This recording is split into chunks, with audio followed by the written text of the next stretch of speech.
16 বছর পর খুলল লালবাগের ওয়াসিফ আলী মির্জার ভবন, যে ভবনটিকে নিউ প্যালেস বলা হয়।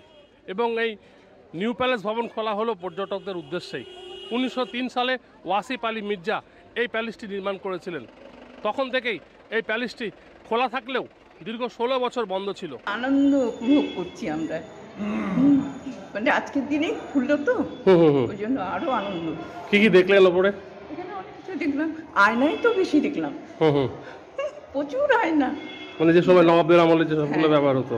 ভীষণ সুন্দর। এখনো ভালো লাগলো যেহেতু অনেকদিন পর খুলেছে, কিন্তু এখনো ডেকোরেশন হয়নি। ডেকোরেশন হলে আশা করছি অনেক ভালো লাগবে এবং পর্যটকরা এখানে এসে উপকৃত হবে।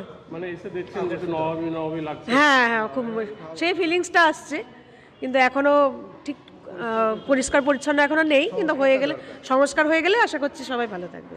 নতুন বছর এই প্যালেসটি খোলার কারণে পর্যটকরা যেমন খুশি, তেমনি ছোটে নবাব, যিনি নবাবদের বর্তমান বংশধর, তিনিও খুশি হয়েছেন।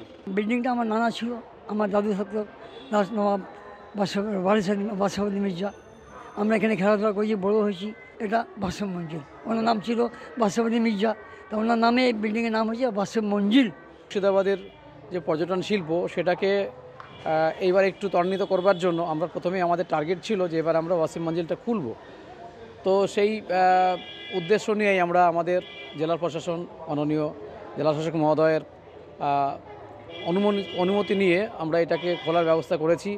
আমাদের পৌরসভা খুব সহযোগিতা করেছে, আমাদের অফিসের সমস্ত যারা কর্মীরা রয়েছেন, বড়বাবু আছেন, অন্য কালেক্টররা রয়েছেন, আমার ছোটো নবাববাবু রয়েছেন।